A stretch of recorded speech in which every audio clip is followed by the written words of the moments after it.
so much for inviting me to speak. It's wonderful to see such a great turnout.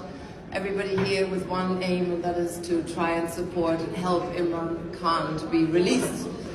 I just read in the Arab news that even there was a UN decision, a convention, that they said that it's illegal that he is in prison and that he should be released as soon as possible.